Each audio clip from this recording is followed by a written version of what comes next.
There is much to talk about. Let's get to our panel. Joining us from Athens is Yannis Kotsomitis. He's an award-winning television producer and European affairs analyst. Nicholas Alexiou is a Chancellor's lecturer and the director of the Hellenic American Oral History Project at Queens College in New York. Petros Kasfikis is the Washington, D.C. correspondent for the Athens Macedonia news agency. And Tom Ellis is the editor-in-chief of Kathimerini, English edition, a daily newspaper in Greece and in Cyprus. Thanks to all of you for joining us. And Tom, let me start with you. Your newspaper, Kathimerini, it called this election a, quote, strong mandate for change. So what will Greek voters be expecting from this new administration? Well, one of the main points was the taxation, high taxes, and the conservative opposition until a few days ago, the new government right now, has promised to lower taxes in a broad spectrum of issues from real estate to companies and otherwise, and everybody is expecting that. Then there's also the issue of healthcare, the issue of education. There will be a lot of changes. It was expected, I think, after 4.5 years of Syriza, but the latter moved from the radical left to slowly more of a center-left position, so it leaves the scene as more of a social democratic party and allows the conservatives to take over and move ahead with their agenda, which was voted by almost 40% of the people, so they seem to have a strong mandate. Nicholas, as Tom pointed out, this is quite a shift in the voting public in Greece. What do you attribute the failure of Alexis Tsipras and Syriza in this election? Why did they fail so badly? Well, thank you for the invitation, first of all. Well, I won't consider it a failure. If you see the numbers, in 2015, Syriza got 1.9 million votes and now got 1.8. So after 4 years of being in the government and after this tremendous war against Syriza from left and right and the far right, I don't consider it a failure at all. New democracy can hardly be a modernizing force. If we recall a simple definition of schizophrenia, expecting a different outcome when you do the same thing over and over again. And this is the story. The party which was responsible bringing Greece to the austerity measures, now they see themselves, or they say that they're going to modernize and bring something new. I doubt it. So it's not a failure at all. It is a different tactic from the Syriza part, I think. So, Nicholas, what do you make of the New Democracy's proposals to change taxation in Greece, also to get some kind of reform package insofar as their creditors are concerned? Well, I think they have two models. On one hand is this issue of lower taxation, and on the other hand, it is what we have here in the States, the debate in the States about investment, etc. But again, as I say, the economic policies are directly related to the European Union and the IMF, and you have to negotiate that. It's something that Tsipras did for the first time in 40 years after the junta. The policies, we have about almost 40 billion of surplus. No other government achieved that. So I don't know what is the model for new democracy, because Mitsotakis was never clear. As you know, he avoided with passion any public debate with Tsipras. So nobody knows exactly. We're just waiting. Petros, what is your view on how this election turned out? This is a pretty strong mandate, 158 seats out of 300. Is this government going to be able to deliver on its promises? I think it is indeed a pretty strong mandate, and everything had to do with the economy. I think Nikos described pretty well the paradox of the Greek economy, which is related to the question which came first, the chicken or the egg. In order to get out of this situation, Greece needs strong growth. But in order to get this growth, you need to slash the taxes, the real high level of taxes. So the question is, will the European creditors agree to such a development, it appears that for the moment the Europeans will agree only if the growth is already big to support that Greece will meet those fiscal targets. So this is the big debt for the new government. Kyriakos Mitsotakis seems to have genuinely believe that its aggressive plan to reform the economy will produce enough growth to convince the European creditors, but this remains the Gordian knot that the new government will have to find a way to cut. Okay. All right, let me bring in Yanis Koutsomitis. Yanis, during the campaign, Mitsotakis said he planned to persuade Greece's creditors to accept the easing of tight fiscal targets. And he was going to offer, as I mentioned before, a comprehensive reforms package. Let's listen to what he said. My goal has been very, very clear, as quickly as possible. Return Greece to investment grade status, get rid of any additional sort of monitoring mechanism, and make sure that we borrow at the same cost as other southern European countries. So, Yanis, how will this be seen by the European Union? What has been their response to this? Well, so far there is a very hesitant response from the European creditors. At the meeting of the Eurozone ministers 2 days ago, there were strict referrals by the president of the Eurogroup and also the managing director of the Monetary Fund of Europe, the stability mechanism, that Greece needs to stick to its commitments. That means they're not easily willing to budge and give leeway, fiscal leeway to the new government. Also, today there was a meeting between Mrs. Merkel and the Finnish Prime Minister when there was a question from a journalist to Ms. Merkel if there is a space for Greece to change its targets, and she was categorically saying that there is no such thing that can be accepted by the European leaders, despite Mr. Mitsotakis being a conservative as Mrs. Merkel. So I think there will be tough days ahead about how Mr. Mitsotakis will find the necessary leeway with the European creditors in order to implement his tax cuts in the next weeks or so. So, Yanis, how much concern will there be in Greece over the fact that the EU doesn't want to show any kind of flexibility on this? Well, we've been used to this kind of negotiations for the last 8 or 10 years. So I think it will be a long process. It won't be solved necessarily in the next weeks. It might take a few months before the final picture of the tax cuts is in place. And even Mr. Mitsotakis said the tax cuts will go into 2020 or 2021. So I expect some talks and some negotiations in the next month. But the main thing is there needs to be some credibility in the new government for the Eurozone institutions that it really wants to implement reforms. I think the key here is not necessarily about the fiscal space, but if the new government is willing to break some eggs and implement the necessary reforms that the previous government was reluctant in implementing. Tom Ellis, if we look at the broad contours of the new government, if we look at the makeup of the cabinet and the parliamentary support that the new Prime Minister has, Mitsotakis is a liberal who's leading a conservative party. His foreign minister is a liberal moderate. His defense minister is a dove. The 5 women in his cabinet, how much of a balancing act is this going to be for him? Well, he leads a party that is in a way divided between some people who would be called really conservative or people of the right, and then a lot of people who we would call centrists. So it is a center-right party. He's more of the centrist type. But the extent of the victory, which was probably not expected. I mean, he did a little bit better than people expected. He does have a big majority in parliament, so he can do whatever he wants, I think, if one can say that for a prime minister. So I think he's gonna push hard and quick for reforms. And he has 4 years. There are no European elections, there are no local elections, there are no national elections and other things that we do have in between. So he has a clear mandate.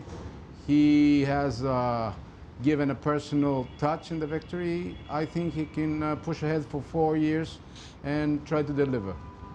Nicholas, as Tom points out, Mitsotakis has done a little bit better than he expected, but what are his priorities right now? I mean, he's pledged to cut taxes for households and businesses, including property taxes as well. The country will have to deal with drastic cuts in education, in healthcare, unemployment running at about 18%. This is how the Prime Minister sees his priorities. Let's listen to this. Jobs, jobs, jobs. Taxes, disposable income, and safety. People are concerned. Safety in the broader sense. People are concerned, especially here, about what's happening in our relationship with Turkey, but they're also concerned about rising crime in their neighborhoods. So the Prime Minister there talking says his priorities are jobs, safety, combating crime in Greece, as well as taxes. Has he got that right? Well, look at this. Most of those things have been done by Syriza.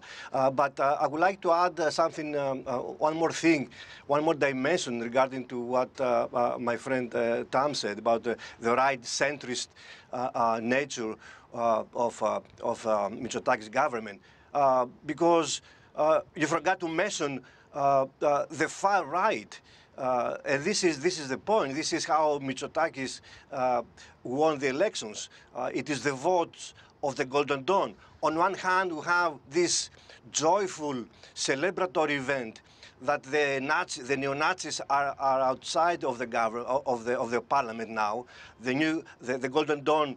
They did not reach the necessary 3% of the vote in order to be included. So they moved. And they found asylum within New Democracy, plus the new neo-Nazi party of Mr. Velopoulos. So this is how he's going to govern. He's trapped in the policies and ideologies of the far right. So it's not just a right-centrist party. New Democracy moves more and more to the far right. So it is impossible for them, ideologically speaking, and politically practicing, to support the middle classes, to support the working classes, to support the whole issue of equality of women and protection of the refugees, by definition. Tom, do you want to respond to that? Is Mitsotakis going to be caught between the centrists and the far right? Well, there are these two dimensions in the party, but if you see the people who are making up his government, I don't think, with the exception of one or two people who one could call really conservative, most of them are, mainstream, and a lot of young people from abroad. I understand what Nico's talking about as far as Golden Dawn, but Golden Dawn, thankfully, got less than 3%, but most of that vote went to this other far-right party, which now enters parliament, which I wouldn't call neo-Nazi. I mean, they are nationalists, heavily religious, but not, what Golden Dawn. These guys were killers. So it's, to be fair, I mean, I don't want to be identified with them, but I want to be as fair as possible. Fair enough. But the makeup of the government is not, I think it's mostly moderate people who are, mainstream. I mean, you wouldn't call them, far right, I think. Petros, talking about the country's debt, the Prime Minister wants to implement tax cuts, deep tax cuts. The country still has significant debt. How does one reconcile those two things? Exactly. The debt is still very high in percentage of GDP. Yeah.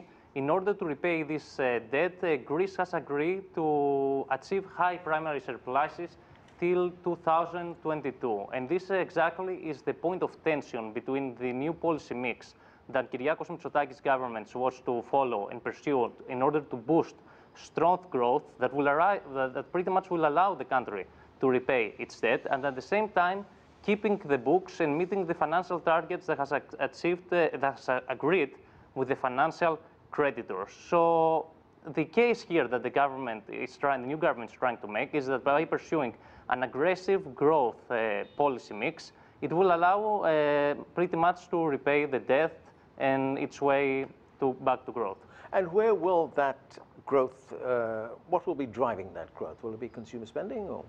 No, that consumer spending was the old policy model, if you want, that get us in this financial mess that we were during the financial crisis. So the new government, the philosophy of the new government is pretty much, it will liberalize the economy. It will boost innovation and entrepreneurship. It will tame the monster, as we call it, of bureaucracy. So through a series of structural reforms that will render the economy more competitive, Greece will become more business friendly, it will attract foreign investment, and this will boost as a return growth. Okay.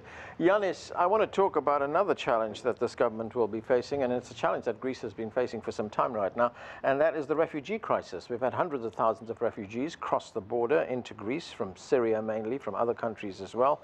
There have been pretty bitter debates in Greece over the influx of refugees, their access to education, their access to health care, the living conditions under which they've been living, etc. Now, some in the New Democracy Party are saying that this needs to stop. Services to the children of refugees needs to stop. How does the new government handle this? Well, mainly there are the rules that the European Union has about how to stop the flows of refugees from Turkey mainly to Greece. And this is the EU-Turkey agreement that was struck in 2015, naming every refugee or refugee applicant that arrives from Turkey needs to stay on the islands on the Aegean. But the conditions on those camps that the asylum seekers are staying in the islands are dreadful. And this is one of the critiques that many have about the Syriza handling of the crisis in the Aegean Islands. What can be done? I'm afraid not much can be done. The only thing that the new government can is to improve the conditions on the camps and also stop a new flow that has come on the borders between Greece and Turkey on the mainland, on Evros River. That means there won't be much space to do some, let's say, far-right policies. That meaning to copycat the Italian procedure, meaning to make pushovers of boats coming from Turkey to Greece. I'm sure that Mitsotakis will not go into this kind of policies, but the flows will somehow be lower, but still the problem will be there. And the problem stems from not solving the Syria crisis and not having the Syria refugees that are located in Turkey right now relocating back to their homeland in Syria. Nicholas, we just heard it there. Should Syriza be taking some of the blame for the refugee crisis that the country finds itself in? Well, I don't know if it is a déjà vu now, what I'm hearing. I mean, New Democracy and PASOK, they're responsible for what we call now Dublin I, Dublin II, and Dublin III treaties, right? That they made this agreement with the European Union to return all immigrants who are captured in other countries back to the country of entrance, which is Greece. And the corruption we had with the MKOs, with the NGOs, the non-governmental organizations, right, before Syriza. Syriza, for the first time, established some, decent hotspots. Not only that, we changed the terminology that Dendias then, who is again in the government, he called them, all of them, illegal immigrants. And Syriza came and he started developing and increasing the rates of asylum, of refugee asylum, recognize citizenship among children who were born in Greece and live there for 20, 30 years. Tom, I want to talk about another issue facing Greece. That is a foreign policy issue. That is the relationship with its neighbor, Turkey. How do you see relations unfold under the new government? I don't think there is a lot of change, and there will not be a lot of change. And actually, one of the good things about this election was that foreign policy, and especially the issue of Turkey, which is our main issue, I would call it an existential issue for us, was not part of the debate. During the last couple of years, there was good cooperation between the foreign minister and the shadow foreign minister, who is now responsible for, he did not become foreign minister, he became alternate minister responsible for refugees and migration. So the main policies, and we saw that when the new foreign minister came in yesterday, and with his counterpart leaving. Same thing with the defense minister leaving and the new guy coming in. They all spoke about the same policy, the need to stand the ground. I mean, Turkey is right now pushing the envelope too much. I understand the fact that they are energy hungry. In the East Med, they are faced with alliances or cooperation between countries like Greece, Cyprus, Israel, Egypt. So they are a big country, and one has to respect that. But on the other hand, their behavior doesn't help. So they try to, by violating international law, and it's not only Greece who says that, because a lot of colleagues ask me, I say, well, they say you're Greek, you believe that. When the Israelis say something similar, when the Egyptians say something similar, when the European Union says the same thing, then it's probably Turkey who is violating international law. And what they're trying to do in the Cypriot economic zone, which is the area where gas is being found, or possibly could be found even more, they're trying to be part of the game. But the way to do that is not by sending your own ships, is by trying to communicate your needs and get the others to agree in a peaceful way. Petros, so the election's over, the government's been installed, cabinet's been announced. What are the signposts that you will be looking for in the weeks and months ahead? The main signpost is exactly as we said. We had a government which is pretty much a mix between technocrats and politicians. So on the one hand, we have the politicians who, as they say, they understand the will, they interpret the will of the people. And on the other hand, we have a bunch of technocrats who can handle the logistical work of the structural reforms that they are so needed for the economy to move ahead and make the next steps to pursue this aggressive growth that is the #1 priority of Kyriakos Mitsotakis. Because as he said, his #1 priority is jobs, jobs, jobs. So these all structural reforms, we keep discussing them in Greece. I remember since I was maybe in elementary school, to be honest with you. But the successive governments have failed to produce tangible results. So after 10 years of a deep recession and deep crisis, I think it is the time to see a government finally who will adopt a technocratic approach and pursue the necessary structural reforms for releasing the potential and the dynamism that the Greek economy has. Okay, and that's where we have to leave it. Thanks to all of you for joining us. That's it for this edition of The Heat. But before we go, a reminder to check out our podcast. It's available through Apple, Google, Stitcher, and Spotify.